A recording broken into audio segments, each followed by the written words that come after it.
in the back room. Hope it's not the creatures from above. You used to read me stories as if my dreams were boring. We all know conspiracies are dumb.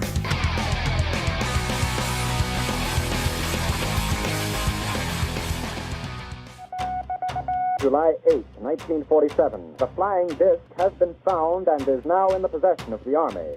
Welcome to the squash. I'm Tyler, that's Jack, this is Nathan, and we're here to talk to you guys about stuff. We gotta talk. Yeah. So, I don't know if you caught our last podcast, but we just decided to do it impromptu, just out of nowhere, and so we sat down in front of the couch and we just did it and made a podcast, and now we're following it up with another one. So here it is. Fun. Yeah, it was a good time. It was fun. What are we talking about this week, Jack? So we're getting into aliens, those ETs. Last week we were talking about why we were doing the podcast after we decided to do it, because you decide things for a reason. But this week we're getting into aliens and how they may or may not be communicating with us. So it's kind of related in terms of communication, and something we've been talking about because we saw Unacknowledged, new documentary that's out, which is pretty trippy. It's weird. Netflix And Yeah. It's pretty thought-provoking. Anybody can check it out on Netflix. ET visitation, and people have been attempting to conceal this knowledge. But what do you guys think of aliens? Do you think they're real? Has anybody had UFO experiences? Well, we're just going to discuss that today. Yeah, I haven't had any experiences. I haven't had any. Yeah, Nathan has. I have had one with one weird red light in the sky. My brother didn't know what it was. I didn't know what it was. I chased it down, watched it disappear in the sky. It was weird. I chased it down like a block. It was very interesting, and So what made you think that wasn't a plane? well, it wasn't flashing.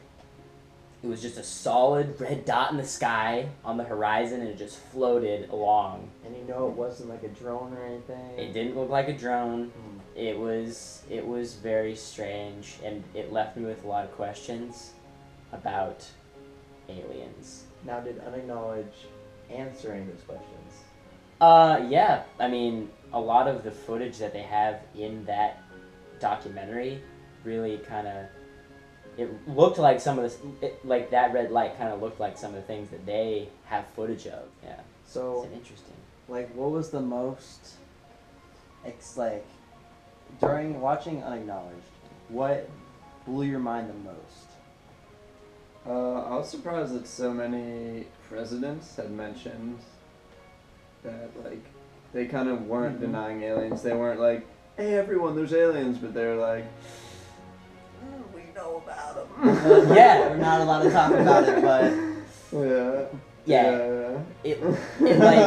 It makes you think, like, okay, we were talking about this after we watched some of it, like, this information is out there, like, these quotes are out there, you can find them on the internet from presidents, pretty credible people, it seems, as credible as to think. Exactly, as credible as the government can get, but, like, JFK, that other guy, Jimmy Carter, yeah, saying quotes about aliens that, they exist and they've seen them, and it's just like, okay, either you can take this at face value and say, this is real, or somebody's making it up. And that was kind of the whole plot of Unacknowledged, if you guys haven't seen it. It's about how the government does know of aliens and military, what's the word? Personnel? Personnel, yeah. Jinx. Yeah. You owe me a tea. Thank you. They know about this stuff going on, and they've had experiences, and very weird things go on, and they're kind of keeping it under wraps. So to bring you up to speed to Unacknowledged, that's what that's about. Another interesting thing about the kind of theme of the documentary was their hypothesis for the reason of why aliens have showed up here if they did, which was pretty much the hypothesis was that they're protecting us or preventing us from going into a nuclear war on Earth and hopefully like preventing that from like going into space and all that. That's funny. That's like the first thing you wrote. They're concerned with our hostility towards each other and possibly towards them. Like, because they, in the documentary, they also have stories or accounts of, you know, them doing missile testing and shooting in the air and like UFO floating in and floating into the footage, shining beams of light on the missiles. That was crazy. Yeah. The guy said it flew in, Yeah. it came to this side, shot a beam, came to this side, shot a beam, and went above it, shot a beam, then dipped out, and the missile just fell. Yeah, the missile just petered out and fell down, and the guy was, his higher up contacted him. He's like, "Are you guys screwing around in there?" And he's like, "No, sir. What was that?" I believe we have a UFO. That's quotes from the movie. And into the frame came something else. It flew into the frame like this, and it shot a beam of light at the warhead, which is represented by my thumb here. Now, remember, all this stuff is flying at several thousand miles an hour. So this thing fires a beam of light at the warhead, hits it, and then this thing flies up like this. Meanwhile, we're all going like this, fires another beam of light, goes around like this, we're going like this, fires another beam of light, goes down like this, fires another beam of light, and then flies out the way it came in. And the warhead tumbles out of space. Now, I saw that. I don't give a goddamn what anybody else says about it. I saw that on film. Phil Klass can kiss my ass. He wasn't there. I was. Now, when the lights came on, Major Mansman turned around and looked at me and said, "Were you guys screwing around up there?" And I said, "No, sir." And he said, "What was that?" And I said, "It looks to me like we got a UFO." And it wasn't just like that. It was like they were saying how all these all these missiles are like not connected to each other and all are doing the same exact thing. Right. Yeah, that was a bunch got disabled before, and no one could figure out why. They went in to try to figure out why they failed, and they couldn't figure out why. It's weird. It's so weird. It's such the opposite of what we think of aliens. Like in the movies, they come in and just fuck us up, and they mess us up, and with big explosions and whatever to get our resources and stuff like that, which seems really silly. Yeah. Like if you're an alien species and you have the ability to come to Earth, obviously you can travel super far, and there are a ton of other planets with all these resources. Why are you coming to Earth for water or for whatever it is? Right. Like it doesn't make sense They just for them to blow do that. out of proportion. Yeah. Right. And something that I always think of is like a species that is more advanced, possibly more evolved, like mentally, physically, like what would be their reason to just destroy us? If they have a higher level of thinking, you know, they might not see the value of just eradicating a possible mutual relationship with like humans. They're interested, it seems. Yeah, and if they were warlike and had all these advanced technologies, wouldn't they have like Done something already? like they could have like fought each other and like killed each other off like we might do to ourselves with nukes. Like we could kill each other off just by having nuclear war. Like it seems like they would be beyond that stage of this like war mentality where they're more working together and they learned how to operate in a different way rather than just like, I want what you have. Like, Right. In the movie, they were saying like just the fact that we're still living means that they're like rational, that they're like not here, like that they've been here, and they're not trying to take over. Yeah, they could have like. They could have dominated us already. They could have if they wanted to. Like that's the thing. If they had the ability, like you just said, to travel across space, which is already unfathomably large, they have the ability to wipe us out. It's just that seems like that's we plausible. discovered Earth-like planets, but the amount of time it would take to get there is too long for us For our to go. So we lifespan, can't go. If you want to put that into perspective, watch another Netflix series called Cosmos. And Yeah, that really shows you how big. Oh wait, this isn't Cosmos. That's Carl Sagan, he did the original Cosmos, but he just had his book here, Billions and Billions. So it seems like we're On the right side. right now we're biased towards believing in aliens. So like from this documentary, what is your take? Are you more biased towards believing in aliens or believing in UFOs, or are you still on the fence? I think before watching Unacknowledged, I was on the fence because like I was always thinking like, why wouldn't there be other life? Because the galaxy is so big. But then I was like, I mean, I don't know. Like, we don't know what's out there. I can't say for a fact that there is or isn't. So like, I can't have a definite opinion. But after watching it and hearing all these quotes and hearing all the evidence on aliens, I definitely have a stronger opinion that they do exist. Right, and just what you said just there, like in our galaxy. Our galaxy is 100,000 light years across, and that's just our galaxy. There's like, what do they call it? The Virgo Billions cluster? and billions. Billions and billions. Yeah, like even in this picture right here, all those are galaxies, and each of those could be either bigger than ours. We a speck, y'all. We a speck. And to get some perspective, like just the distance from the Earth to the Sun. Oh, spec. I see what you're saying. Spec. Just to get some perspective, like the distance between the Earth and the Sun is one astronomical unit, but that's 9 million miles from the Earth to the Sun. But 1 light year is I think over 1 trillion miles or something like that. I could be wrong. What blows my mind is that the stars in the sky we see are like so much older, like for all the light to come to us. Yeah, it takes so much that like time. they could already be like They could be explode. dead. Yeah, they could be dead stars, but we wouldn't know because it's taken so many years for the light even to get to us. And how fast does light travel? It's like 186,000 like miles per second. I think it's Something like like that. that. 186,000 miles per second, or it might be kilometers. I'm not sure. But yeah, it's some sort of crazy distance. And just to think that, all these. Okay, so it's 299,792 kilometers per second.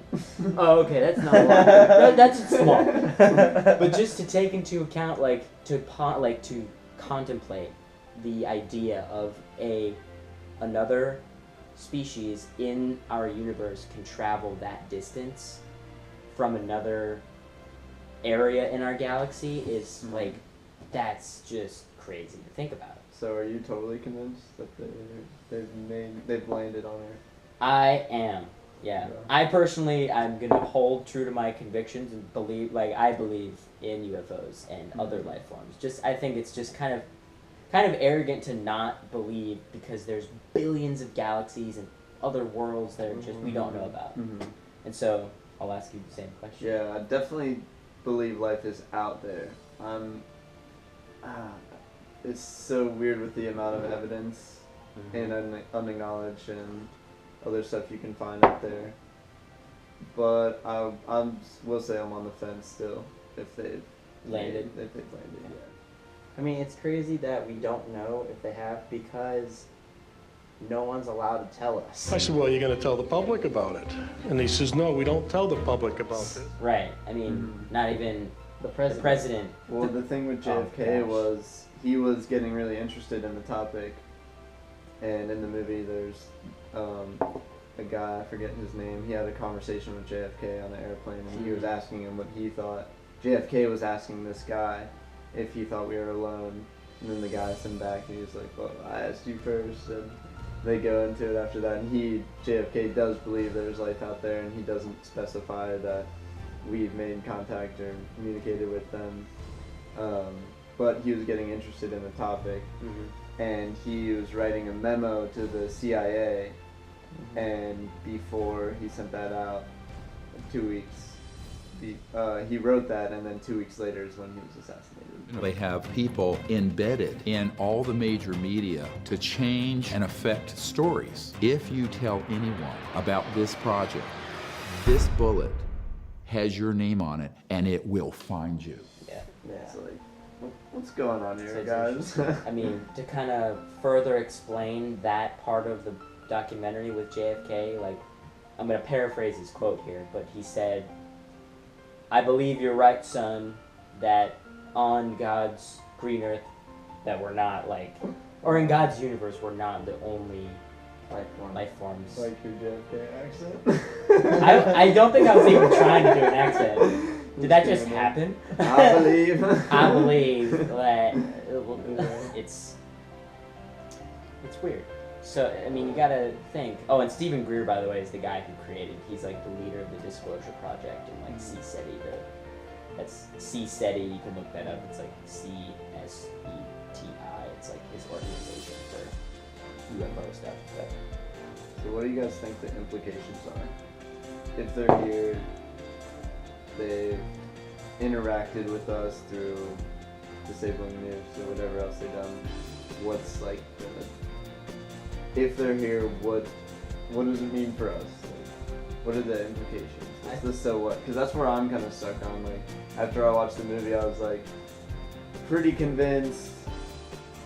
What do I do now? yeah, Like, what- because I mean, you haven't had a contact experience or like a visual experience. It doesn't seem like they're here, I guess. But to answer the question, I feel like that it's important that people know that this information is out there, that this type of information is out there.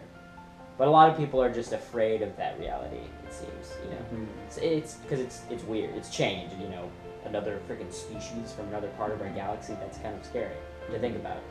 But it's important to know that in the future that could be a reality. So I think that one of the implications is letting people know that this could be real. I think an implication is that the higher ups need to start doing something. Like if they've landed and if we've made contact, they need to start getting all the information out of them to help us further our life, get all their technology, that was something else they talked about in Unacknowledged, was the technology that we've gathered from them. like the technology we can get from the aliens would stop like fossil fuels. It would we would be able to get rid of factories and start doing farms everywhere. Yeah, like local sustainable farms. Yeah. I mean, yeah, they said you could eliminate fossil fuels, Like- totally renewable resources. Like there was this one panel that Stephen Greer was saying is the power source to their saucers or their flying vehicles that could power your cell phone to a whole city. They had a piece of, they thought was plexiglass, a rectangular piece of plexiglass, for years before they figured out it was the energy device for the craft. And it was connected in such a manner that this device could power a very small watch up to a city. Power was determined by what the demand on it was. And so each craft had one of these. Yeah, that goes into the Nikola Tesla's coil, or Yeah, I forget what Tesla it's called. coil. The Tesla coil. Huge progress was made in the 1920s as Nikola Tesla developed energy generation technologies that could power the Earth, drawing endless free energy from the so-called empty space around us. Where it draws in energy from just the supposed empty space around us, but there's like so much energy, and it doesn't matter, like the amount of energy that you get from it is the demand that it requires, which basically means, you know, you can draw as much energy as you want. And it makes sense that we'd get to a point, it's basically what quantum mechanics is aiming to solve right now, which is harnessing that energy. So it is highly possible that another species has done that, because the amount of energy in a single atom, what happens when you split an atom? It's like an atomic bomb. Yeah. Like one atom, and we're made up of billions of atoms, and they're in the air as well, Dude. like you were saying. That's weird to think about. Like, we're made up of that much latent energy. Yeah. Like, those atoms that split one, Strange just vibes. like we're made up of that shit. Yeah. That's crazy. Yeah, we have a lot of potential as humans. God. It's interesting to see where we'll go to, and that's another part of all this is if we did come in contact with aliens and it became known and it wasn't in the shadows, I think it would be a big mirror on ourselves if they are past this warlike mentality and they're trying to help us out and stuff like that. I think it would be a big mirror and showing us where we've decided to go. We're involved in so much crazy stuff in the world right now. We're still involved in many wars that are going on across the world. We have poverty all over, but to me it's kind of like unnecessary. We have the technology to provide for everyone, I believe, and we have some people who have all this stuff and some people have nothing.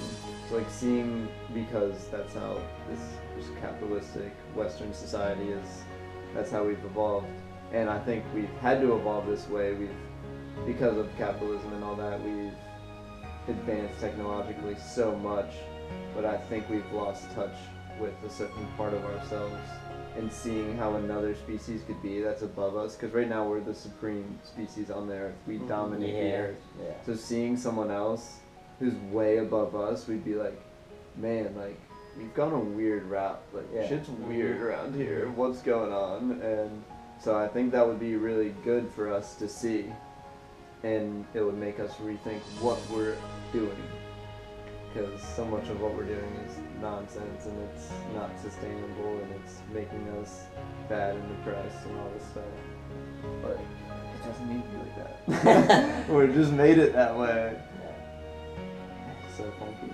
So I think that's a valuable thing of making this contact. Yeah. It would shift our perception a lot in that regard. In Unacknowledged, they were saying that the United States could become a third world country in that perspective of if we do not start trying to make contact or seek out like extraterrestrials in our galaxy. Like compared to other countries? Yeah, compared to other countries that are already doing this. Like open to it and whatnot. Right. Yeah, they're open to it. Like we could just be like, you need to keep covering this shit up so people don't know about it, because us They can't black handle shadowy it. government are threatened by the reality of other beings in this universe, and we want to have total control of that. While other countries could be like, yeah, let's like work together and have interplanetary trade and trade resources with another species in the galaxy, like. And just how they view the world, like, is the way so many of us view the world is so physical, but they could be so beyond that. I wanted to bring up Arrival too. How they're just like transcending space and time. That's just, they're just way past that, and that's kind of a gift they give to us, which is, I like that movie a lot because that kind of changed the view of aliens. They were coming asking for our help in return for them gifting us this new mode of communication. If you guys haven't seen Arrival, watch that. You need to. That's Yeah, it's so good. It's all about like their Communication. circular communication, and they, Possible spoilers. No, you should have seen it by now. Everyone knows about Arrival. Amy Adams is in it, so like, come on. I mean, good.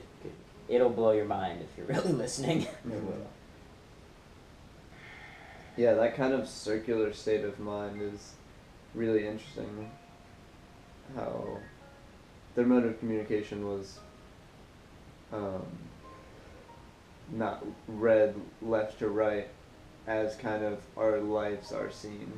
We see this linear path that we take, but in the movie, I'm just gonna spoil it because if you guys haven't seen it, that's your fault. Spoiler warning. We need to talk about this. You should be at the point where you're ready to talk about it. The girl is like seeing her life before it happens. Right. But then she's like going through the journey. So it's about the journey, even if you know what's going to happen or you're like experiencing your past.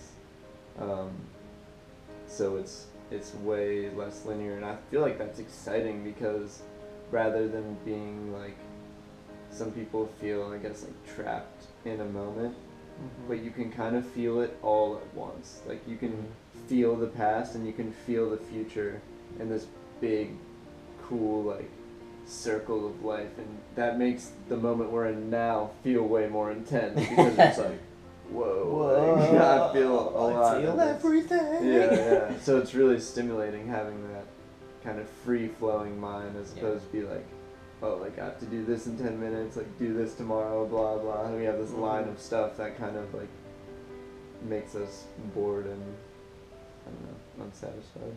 So that was a cool part of Arrival.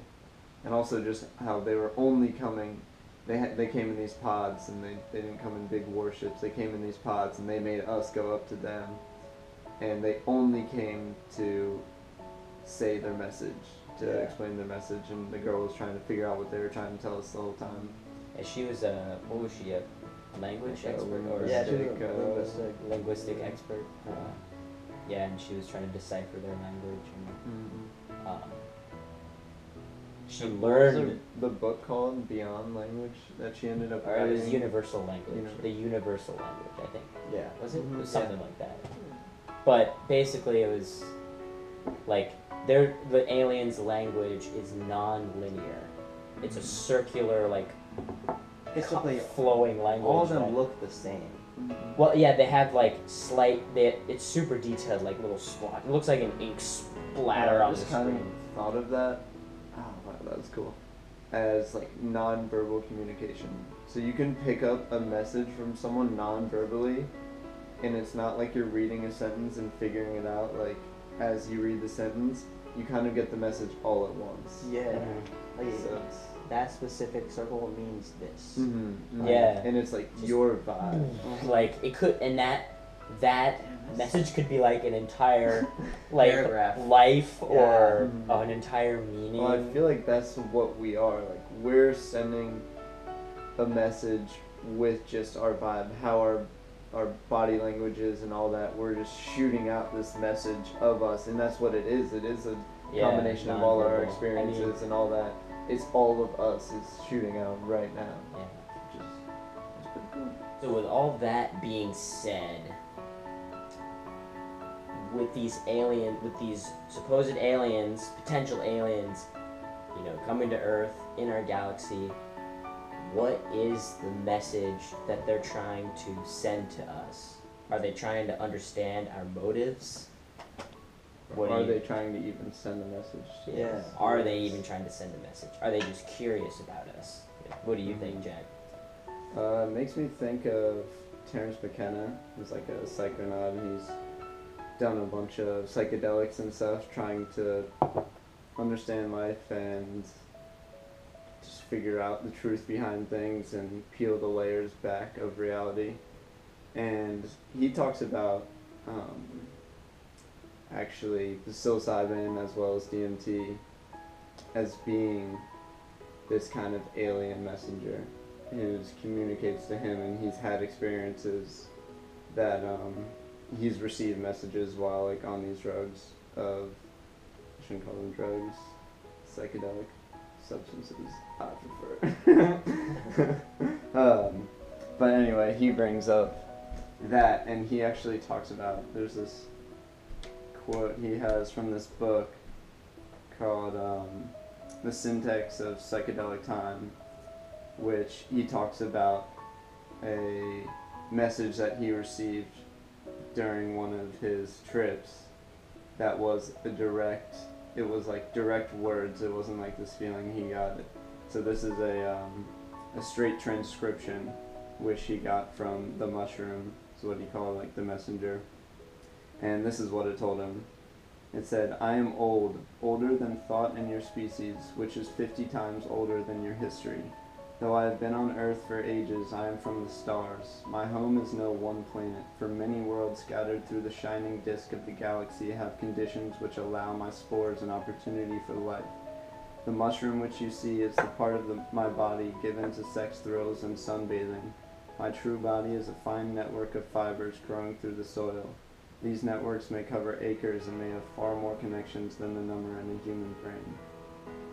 So That's whoa. crazy. That's So it's like thought-provoking, to there's say the like least. super intelligence it's like mycelium is the network that's in it's like a fungal network in forests that's doing the communication to all the trees and sending these messages.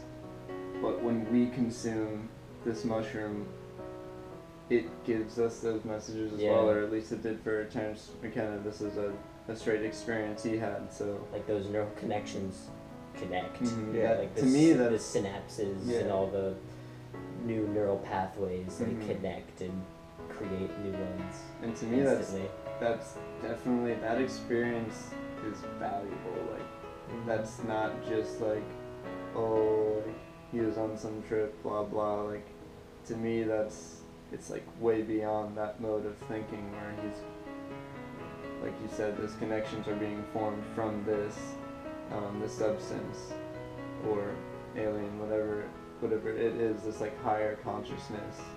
And then I think it goes in back to what you were saying, what is this message?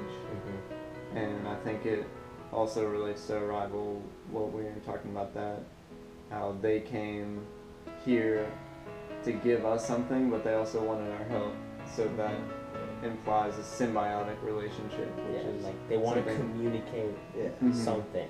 They're trying to communicate, and it took work to learn each other's, like, you know, that we could learn something just about our day-to-day communications between, like, human to human, just friend to friend, family member to family member, just like learning to hear each other. Yeah, well, I think that's something we've lost, is kind of a symbiotic relationship. We've lost that meaning. We forgot about that, how like I can do something that's good for me and good for you. We can help each other to lift each other up, rather than being like me versus you, which I think is something that the media portrays so much, like Republicans, Democrats, all these divides, rather than how can we benefit each other. Why would we not do that? It would be easier for both of us if if there was two people on the planet and no one else, and they were competing against each other, it would be so much harder for both of them to survive. But if they worked together and figured things out and helped each other out, that'd make things so much easier. And that goes, another thing, another message that Terence McKenna received. Again, this is a straight transcription, so this is, he was having this experience while on mushrooms, and he was getting this direct dialect. It wasn't like he was just having these ideas like, oh, that would be cool. Like, he was getting this direct dialect. And another thing that he got was, another quote from that was, symbiosis is a relation of mutual dependence and positive benefits for both of the species involved. Symbiotic relationships between myself and civilized forms of higher animals have been established many times and in many places throughout the long ages of my development. So, whoa, like, that means this entity has contacted other life forms throughout the universe and has formed these positive, these mutually beneficial relationships. So it seems like this could be a start for, if we do make this contact official at some point, it could be a start for us to realize that we could have a mutually beneficial experience, because symbiotic, with starting off like at the human level, then with the planetary level, then the galactic level, then like it can just totally expand. Like even in Unacknowledged, they say that we're like 100 years behind where we should be, because we're not communicating with aliens and getting their information and forming this symbiotic bond so we can both benefit and both prosper. Yeah, like they said that the technology that they've already developed, that they've recovered from like Roswell and like the crashes, like the government's withholding that technology from the world. Like that's basically what's portrayed, what you were just saying. But so I think this is a calling out to the aliens. Yeah, come help us. We need you guys. We're going crazy down here fighting each other. We need you guys to snap us back to reality. Make yourself known. Yes. Yeah, so if any aliens want to appear in this video right now, or, you know, future sightings. We'll share it with our audience. We'll what's up? Yeah. And for Peace. for you humans, Peace for Earth, please. go watch Unacknowledged. Yeah, check it out. And we want to know what Arrival. you think too, because even if you don't, if you're super against like conspiracy stuff and all that, expose yourself to what's out there. Just like when you're searching something online, like when you're searching if something is good or bad, search both sides and see what both sides are and weigh all the evidence rather than searching what you think and confirming what you think. Because if you search what you think, you're going to find that. If you search why Trump is bad, you're going to find why Trump's bad. If you search why Trump's good, you're going to find that. So weigh both sides for yourself. Yeah. Look at all the pieces those are of great pie. suggestions to people. Like, know that there's not just one way of thinking. Everybody has a different way of thinking, and that communication comes back in. You could have two varying viewpoints. Let's just use Republicans and Democrats for example, but nobody's trying to understand each other. They're just trying to confirm which way is the right way to basically reach the same goal of betterment of the human condition. Like. That doesn't work if they're like, no, but this is the right way. No, this is the right way. It's like trying to understand both ways and meet in the middle. Like, so just a good suggestion is weigh both sides. Talk to your enemy, sit them down, chill with them. You'll probably come to, maybe not, but like, probably come to like them. Most times when you get to know someone, say if you were a Republican and I didn't know that, and I just talked to you for a while, and we were talking in a conversational way like we are now, and not like me versus you or my point and your point in an attacking way. We just get to this understanding as humans rather than as Republicans and Democrats. And I think that's why we're here. So like I said, guys, calm down. You guys. That's why we. That's why we. You guys gotta destroy our social constructs because we're going off on some wild stuff. So break us down. So yeah, we suggest you give Unacknowledged. Check it out. It's out there. It's on Netflix. Check out that information. Watch Arrival. Also good to group that in with that. See you guys next week. Bada boom. The squash. Get squashed the squash dog. We're squashing here. We're squashing here. People knew that these were real. I leave my closet door open all night.